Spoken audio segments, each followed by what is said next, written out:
Everyday items found in the kitchen can demonstrate the principles of how intermolecular forces and viscosity shape the physical and chemical properties of liquids. Substances with large molecules and stronger intermolecular forces holding them together, like hydrogen bonds and dipole-to-dipole interactions, have a higher viscosity or resistance to flow. Their particles have difficulty flowing past each other at room temperature, making the substance thick and sticky like honey. Flowing liquids are composed of smaller sized particles with weaker bonding forces. Fluids with weak intermolecular forces are thinner and runnier with low viscosity. Their particles have more ability to move, since the highly viscous substances are big molecules that do not easily move. They stack together and have high density. In contrast, low viscosity substances have more movement or space between particles, making them lower in density.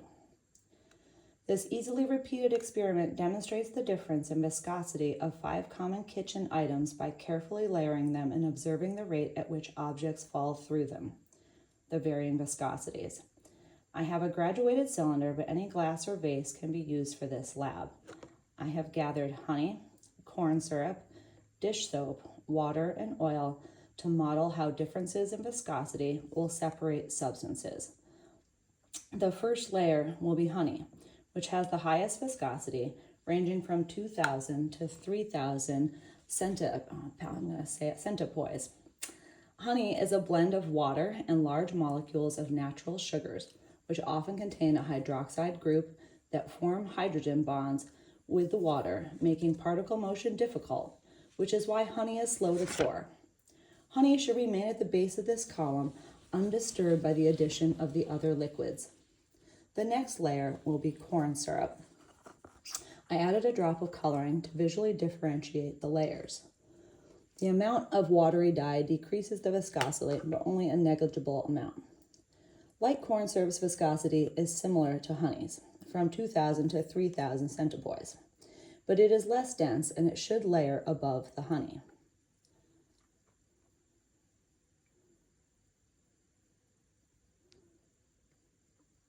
Like honey,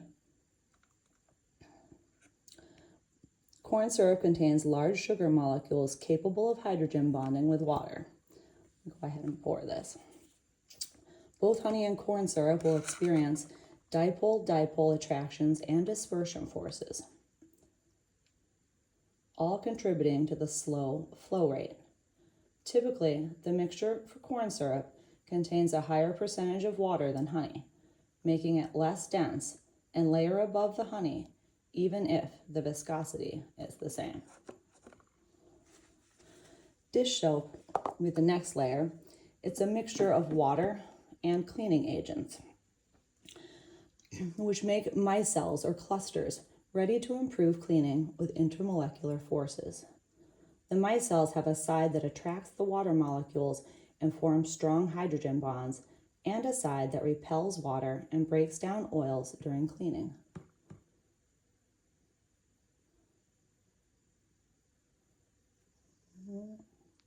The viscosity of soap averages around 500 to 1,000 centipoise, pouring more easily than corn syrup and less dense due to the high water content.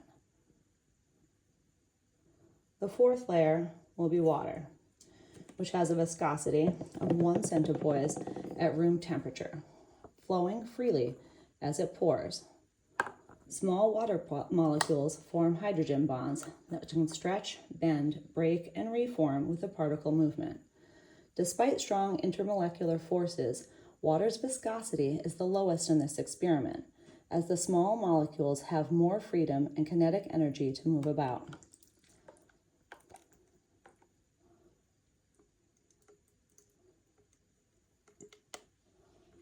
Water will not be the top layer of the column. Having so many small particles in this volume makes water fairly dense, denser than solid water or ice, and denser than vegetable oil. The intermolecular forces in water are responsible for the pockets of air and ice,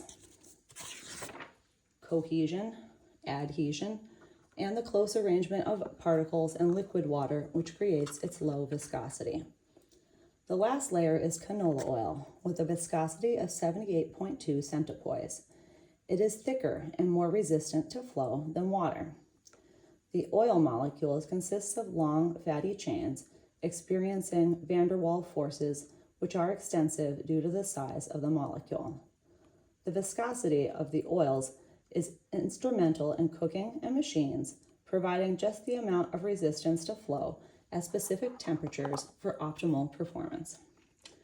Due to its nonpolar nature, oil beads up in water. The fatty chains are not attracted to the polar charges of water. The dispersion forces and large molecule size allow for a spread out arrangement of particles, contributing to oil's low density, which explains why oil floats on top of water. A glass marble and a small tomato will be dropped in the column to visualize what viscosity does to reduce flow and thereby restrict movement. Consider the difference between swimming in a pool of water and swimming in a pool of honey. The low viscosity of water would generate less friction as you try to move through it. If I drop a marble through the layers, it should take less time to travel through the layers with low viscosity than it does to travel through those with high viscosity.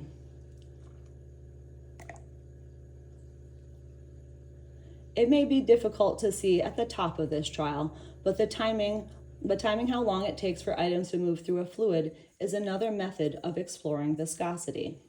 Stokes' law is utilized to calculate air resistance or drag on spherical objects.